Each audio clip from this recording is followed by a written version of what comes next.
நெல்லி மரத்தை நடுவீங்க. அதை சுற்றி ஒரு 5 கிலோ மண்புழு எருவை போட்டுட்டு ஒரு 4 மண்புழுவை உள்ளே போட்டு ஒரு அரை அடி உயரத்துக்கு இலத்தலை சரிகள் அல்லது வைக்கோலை போட்டு மூடிட்டு தண்ணியை விட்டிங்கன்னா 6 மாத்தையில் வளர வரைக்கும் 3 மாத்தையில் வரும். அந்த மண்புழு என்ன செய்யுது அப்படின்னாக்கா சுரங்கம் பண்ணுது.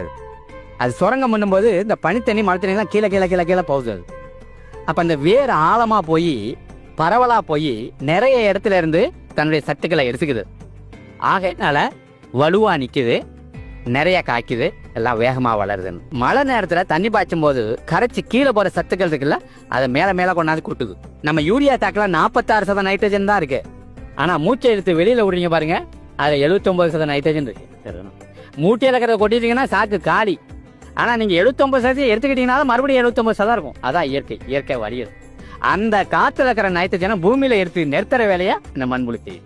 பூமியில் ஈரமும் இருக்கணும், காற்றும் இருக்கணும். வேறு சுவாசிக்குது, அதனால காற்று இருக்கணும். வேறு தண்ணியை உறிஞ்சது, அதனால தண்ணி இருக்கணும். இந்த தண்ணியும் காற்றும் ஒரே இடத்துல இருக்காது. இப்போ தண்ணிக்குள்ளே உள்ளவங்க செத்து போகிறாங்க, ஏன்னா காற்று இல்லை. பாலைவனத்தில் ஆள் இல்லை, ஏன்னா அங்கே தண்ணி இல்லை. ரெண்டும் ஒன்றா வைக்கிறது கஷ்டம். அந்த ஒன்றா வைக்கிறத மண்புழு செய்யுது.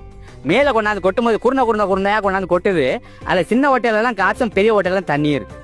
இதை ஏர் வாட்டர் பேலன்ஸ்ன்னு இங்கிலீஷில் எழுதிட்டு கிடக்குறாங்க. நம்ம வைத்தியரை கேட்டால் சொல்கிறாரு, வாதம் பித்தம் கவனம் 3 இருந்தால் உடம்புல உயிர் இருக்கும். அதனால் 2 இல்லை 3 இருக்கணும். காற்று நெருப்பு தண்ணி, காற்று நெருப்பு தண்ணி, காற்று நெருப்பு தண்ணி சீராக இருந்தால் என் உடம்புல உயிர் ஓடுது. அது மாதிரி மண்ணுக்குள்ளேயும் அது 3 இருந்தால் மட்டும் தான் அங்கே உயிர் இருக்கும். ஆகையினால என்ன செய்யணும்னா அதை மண்புழு மட்டும் தான் செய்யுது. அதில் மண்புழுவை இன்னைக்கு கொண்டுட்டோம். நாம் உழவனே கிடையாது. நாம் விதைக்கிறதுக்கு முன்னாடி மட்டும் தான் உழுவுறோம். ஆனால் மண்புழு வாழ்நாள் முழுவதும் உழுவிக்கிட்டே இருக்கு. அதான் உழவன். அந்த உழவனுக்கு நம்ம நண்பனாக இல்லாமல் போயிட்டோம். அதை இப்போ நம்ம வளர்த்து பூமியில் கொண்டு போய் விட வேண்டியது.